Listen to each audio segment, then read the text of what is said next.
오신 여러분들 주님의 이름으로 환영하고 축하합니다. 여러분 앞뒤 좌우에 있는 분들 같이 힘을 격려하면서 인사를 하도록 하겠습니다. 주님의 이름으로 사랑하고 축복합니다.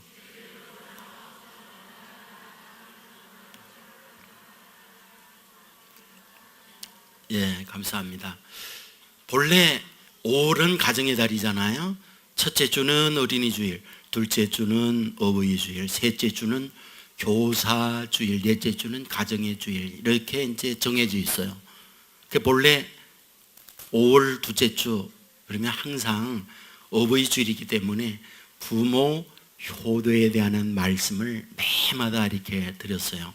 근데 오늘은 하모니 예배를 드리면서 우리 다음 세대 교육국에서 저에게 이 본문을 주면서 이 본문 가지고 설교해 주세요 하고 주문 요청을 했어요.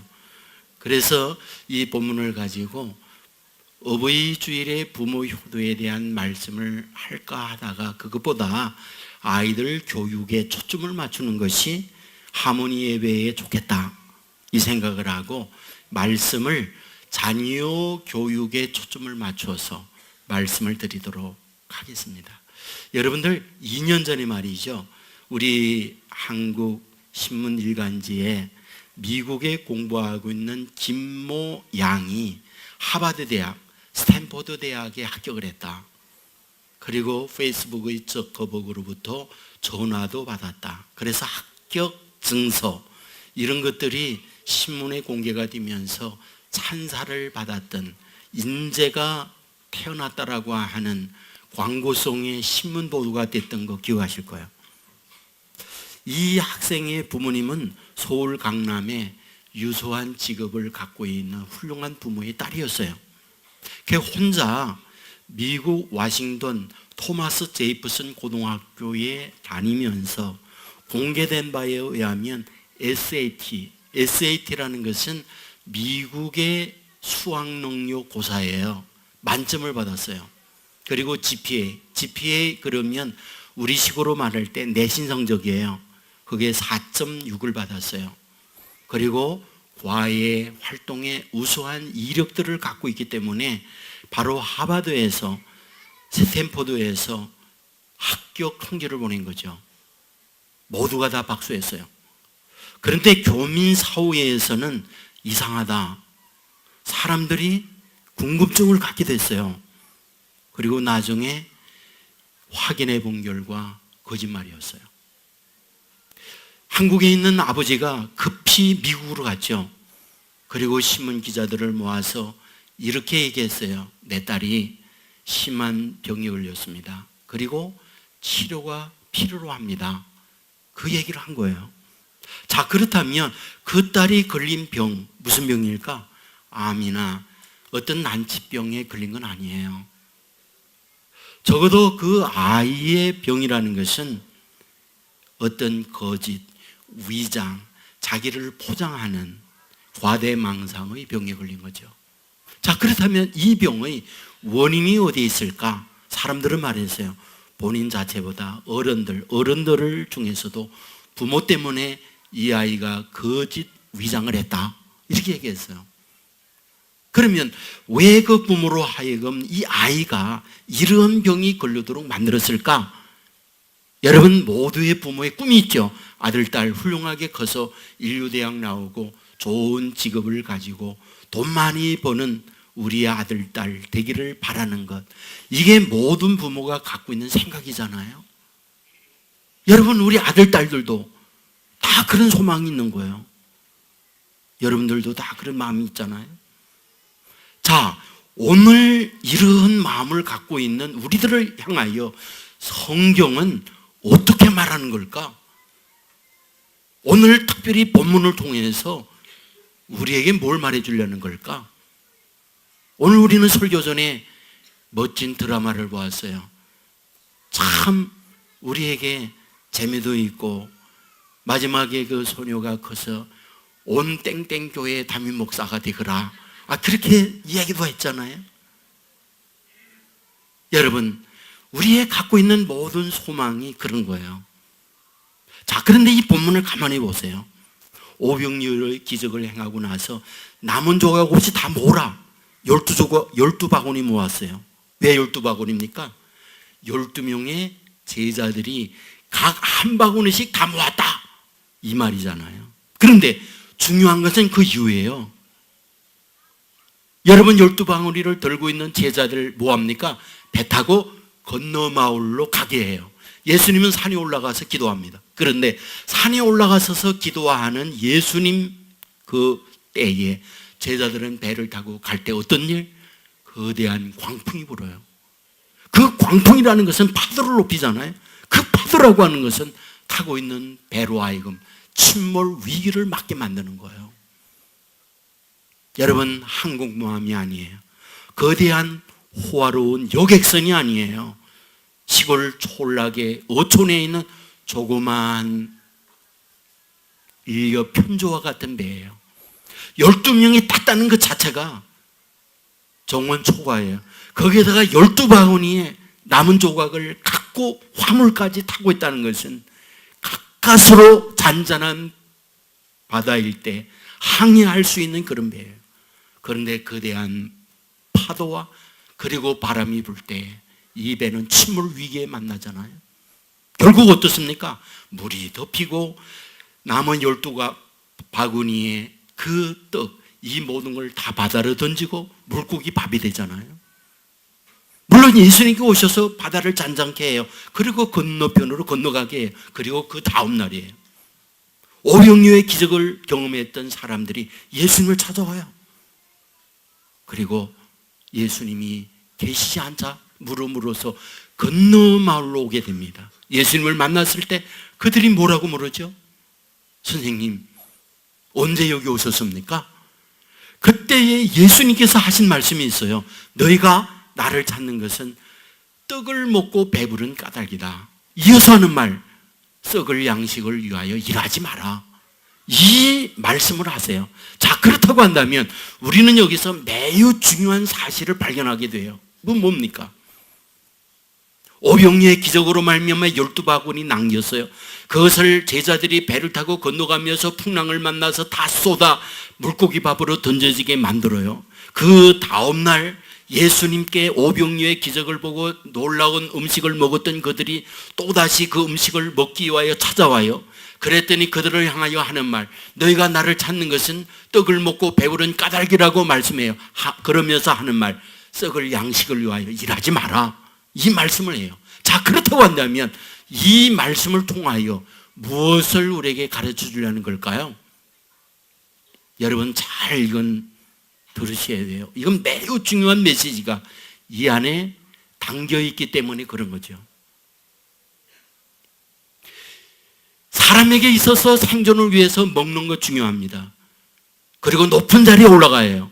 그래서 더 많은 물질을 모으려고 하고 더 높은 자리에 올라가기 위한 우리 인간의 소망이고 아들, 딸들을 향하여 갖고 있는 부모의 기대예요. 그런데 예수님께서 먹는 문제 이거를 해결해 주었는데 썩을 양식을 위하여 일하지 말라고 해요. 그러면서 특별히 오늘 요한복음에 나와 있는 오병이어가 무엇과 연결되고 있느냐? 구약에 보면 이스라엘 백성이 출애굽할 때 광야에서 먹었던 만나를 연결시키고 있어요. 찾아왔던 사람들이 예수님께 말합니다. 우리 조상들은 광야에서 만나를 먹었나이다. 그러자 이어서 예수님께서 하는 말, 너의 조상들은 광야에서 만나를 먹었어도 다 죽었다. 굉장히 중요한 예수님의 의미예요. 무슨 뜻이죠? 하늘에서 만나, 하늘에서 메추라기를 주면서 광야 생활을 할 때 먹는 문제 우리 예수님, 우리 하나님이 해결해 줘요. 그리고 모여들었던 많은 사람들, 그들에게 보리떡 5개, 물고기 2마리로 말미암아 그들의 먹을 걸 다 해결해 줘요. 그런데 뭐하다? 그거 먹는다고 사는 게 아니라 다 죽는다.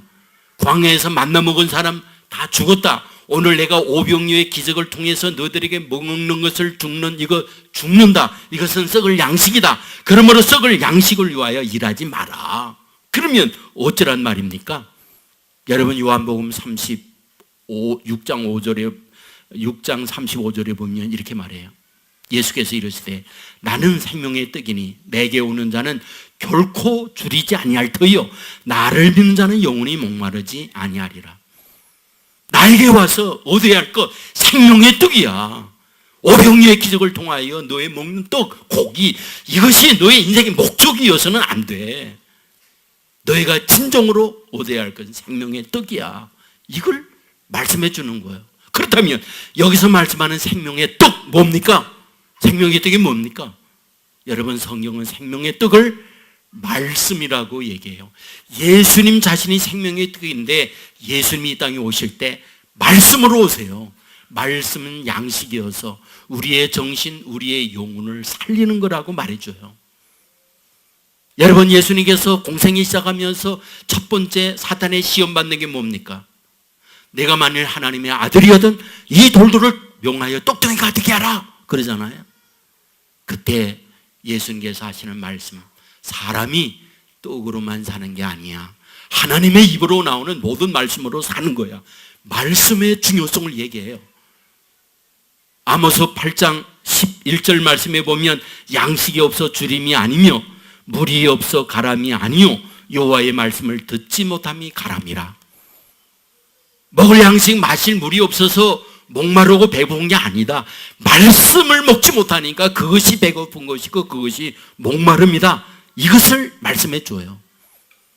여러분, 그렇다고 한다면 오늘 본문을 통해서 예수님께서 하나님의 백성된 저와 여러분에게 주고자 하는 하나님의 메시지, 하나님이 주고자 하는 하나님의 말씀 뭘까요?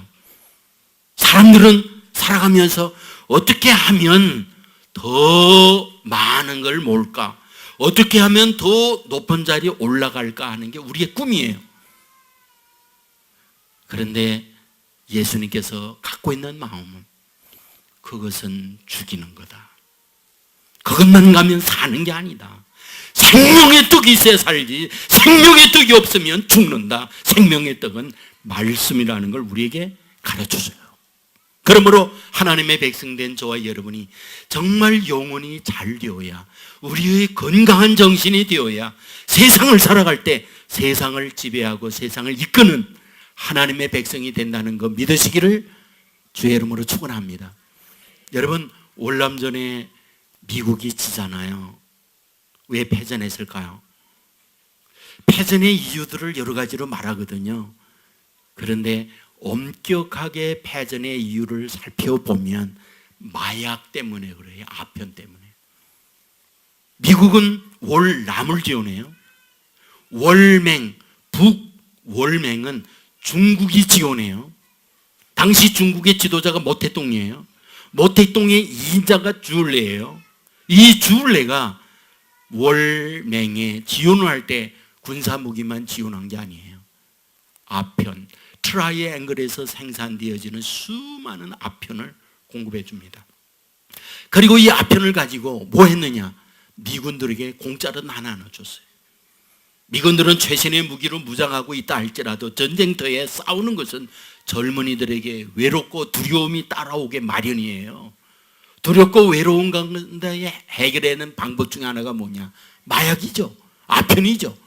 그런데 군 생활하면서 계속적으로 공짜로 공급하는 마약 아편을 먹다 보니까 군 생활을 끝나고 고향으로 가서 집으로 갔는데 이게 웬일입니까? 마약 중독자가 돼서 자기 아들이 온 거예요. 눈동자가 동공이 풀렸죠. 의욕이 상실되었죠. 마약을 계속해서 요구하고 있는 폐인이 돼서 자기 아들이 온 거예요. 여러분, 월남전에 보냈던 그 부모님들 이대로는 안 되겠구나. 그래서 반전데모에 제일 앞장서 나오는 거예요. 이 전쟁 끝내야 된다. 이 나라의 미래가 마약으로 병들고 죽는다. 그래서 결국은 미 행정부에서 손을 드는 겁니다. 그래서 철수를 해요. 여러분, 여기에서 우리에게 뭘 보여줍니까? 사람에게 있어서 건강한 정신이 못 되죠. 영혼의 파괴가 되어지죠. 모든 걸 얻었다 할지라도 인생은 끝장나요. 여러분, 제 주위에 보면 열심히 노력해서 공부도 많이 하고 좋은 직업을 얻고 사회적 높은 자리에 올라간 분들이 있어요. 그런데 어느 날 몸에 이상이 있어서 진단했더니 중병이 걸렸어요. 치료를 받다가 결국은 세상을 떠날 때 너무 안타까운 거죠. 이제는 모든 걸 얻었고 살만한 이때 결국 회복하지 못하고 세상을 떠나니까 이것처럼 아픈 일이 어디 있습니까? 여러분, 우리 아들, 딸들 건강하게 잘 크지만 정신이 온전치 못하고 영혼의 파괴적 영향을 받게 되어지면 건강한 인생을 못 살아요. 여러분에게 언젠가 소개해드린 이지성, 리딩으로 리더하라고 하는 책에 자기의 경험 얘기해요. 재벌 총수의 사모님이 자기에게 전화 왔답니다. 만났어요. 그랬더니 하는 말, 우리 아들, 딸들 고전의 교육을 통해서 건강한 인생을 갖도록 가르쳐 주십시오. 그런 요청을 했다는 거예요. 여러분, 재벌 총수 그러면 어마어마한 돈을 가지고 있는 부자잖아요. 그런데 그 총수의 아들, 딸들에게 부족함이 없는데 그 사모님은 그 아들, 딸들에게 인간됨, 사람됨이 소중하니 이것을 가르쳐 주세요. 이런 요청을 한 거예요. 저는 이 부분에 동의해요. 여러분, 진로그룹 아시죠? 진로그룹이 망했어요. 그 진로그룹을 창업을 했던 아버지가 사업을 통해서 재계 19위까지 올려놓았어요. 엄청난 재벌로 끌어올렸잖아요. 그런데 그 아버지가 갑자기 세상 떠났어요. 그 아들 장진호 35살 때 진로그룹을 인수받습니다. 그런데 그 진로그룹을 운영하지 못하고 망했어요. 그리고 이 장진호 이분은 도망갔죠. 캄보디아로. 그리고 중국으로 갔어요. 그리고 중국에서 63세에 눈을 감았어요.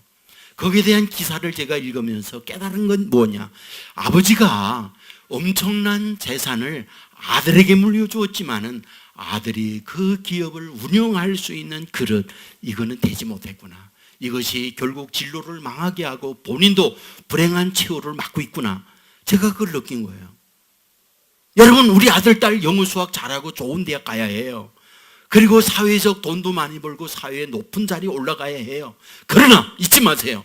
건강한 정신, 건강한 영혼이 안 되면 얻었다 한들 모든 것이 헛것이 된다는 거 잊지 말아야 해요.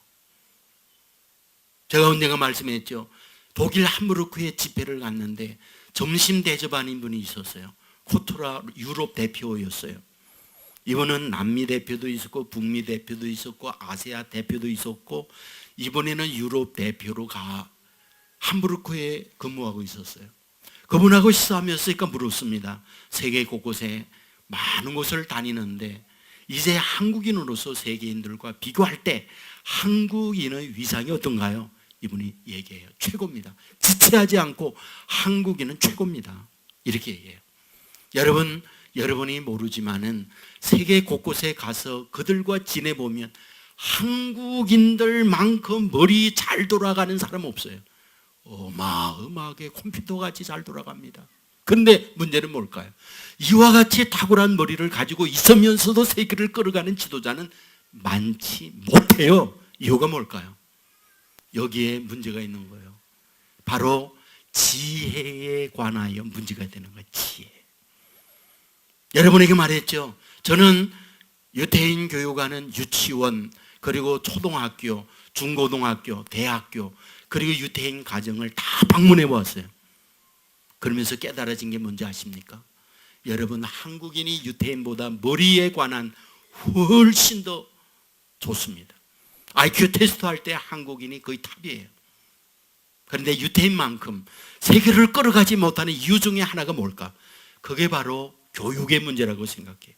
유태인들은 만들어내요. 그런데 우리는 만드는 부분에 기술이 부족하다. 그 생각이 드는 거예요. 그들은 어떻게 만드느냐? 12살 전까지는 세상 교육 안 해요. 그 전까지는 어릴 때부터 전부 토라 교육을 해요. 토라가 뭐냐? 바로 성경 율법을 말하는 거예요. 이것을 12살까지 계속해서 그것만 교육해요. 놀라운 게 뭡니까? 무슨 일을 만날 때 성경의 이 문제를 어떻게 풀어가야지 지혜를 깨닫게 돼요. 어떤 어려움을 만날 때 그 어려움을 어떻게 이겨갈 수 있는 능력을 말씀 안에서 배양을 받는 거예요. 세상을 살 때 얼마나 크고 문제들이 많아요. 그런데 그것을 풀어낼 수 있는 힘, 그건 지혜예요. 그런데 그건 어디로부터 얻어지느냐? 하나님의 말씀으로부터 얻어지는 거예요. 여러분, 우리는 어릴 때부터 아이들에게 영어, 수학, 세상 학문에 대한 관심이 가득 차 있잖아요. 그렇기 때문에 많은 돈을 들여가면서 아이들을 교육해. 그와 같이 교육받은 아이가 바로 앞부분에서 말씀했던 미국 토마스 제퍼슨 고등학교에 다니는 김모 양과 같은 마음으로 크는 거예요. 나도 다 경쟁에 있어서 앞서가고, 나도 경쟁에 있어서 좋은 대학 가고, 경쟁에 있어서 우수한 성적을 가지고 각종 시험에 합격하고, 이것이 모두의 꿈이에요. 문제는 뭡니까? 인성에 있어서 문제가 되는 거예요. 문제를 만날 때 문제를 풀어내는 능력이 현격하게 유대인에 비하여 떨어지는 거예요. 그러다 보니까 삶은 행복하지 않아요. 경쟁에 있어서 상대를 끌어내야 하는 이런 아기다툼으로 가득 찼기 때문에 다 친구들이 경쟁자고 친구들이 원수예요. 그래서 그들을 제압해요. 이게 오늘 우리의 현실이에요. 여기에서 벗어날 수 있는 길이 뭐냐? 결국 뭡니까? 12바구니 바닷속에 집어넣게 만들어요. 다음날 예수님을 찾아왔던 그들을 향하여 너희들 왜 찾아왔니? 떡 먹고 배부른 까닭에 왔지? 썩을 양식을 위하여 일하지 마. 생명의 떡을 위해서 살아야 돼. 생명의 떡, 내가 생명의 떡이야 라고 말씀을 하고 있는 거예요. 여러분, 생명의 떡은 말씀이에요. 여러분, 저와 여러분이 말씀 안에서 우리의 내성, 우리의 내면을 건강하게 만들고 우리의 아들, 딸들을 말씀으로 영혼을 건강하게 만들어 보세요. 성경 말하잖아요. 영혼이 잘된 같이 범사가 잘되고 강건케 하는 복을 준다는 게 약속이잖아요. 여러분, 오늘 우리는 모두가 다 떡에 대한 관심이에요. 어떻게 하면 좀 더 많은 돈을 얻을까? 어떻게 하면 좀 더 높은 자리에 오를까? 주님은 말씀에 썩을 양식으로 일하지 마라. 그리고 얘기하죠. 생명의 떡을 위하여 일해라. 여러분, 생명의 떡으로 말미암아 바르게 인성과 영혼이 살잖아요. 내 인생을 어떻게 살아가야 하는지 압니다. 관계 속에서 이 문제를 어떻게 푸는 것이 지혜로운 삶의 태도인지를 알아요. 어려움을 만날 때 그것을 어떻게 딛고 극복해야 되는지 바로 말씀 안에서 가르침을 받아요. 그 사람이 세상을 기도하고 세상을 끌어가는 거예요. 오늘 한국 사회에 무엇보다 이런 사람이 필요로 하고 오늘 이것이 부족한 현실이라고 볼 수 있어요. 오늘 말씀대로 정말 생명의 떡 말씀 안에서 바르게 나 자신이 우리 아들, 딸을 키워감으로 말미암아 말씀 안에 성장하는 우리의 자녀들이 부모의 기쁨이 되고 세상에 존경받고 이 나라를 끌어갈 수 있는 귀한 아들, 딸들로 만들어내는 저와 여러분의 삶이 되기를 주의 이름으로 축원합니다. 우리 모두 자리에 일어나겠습니다.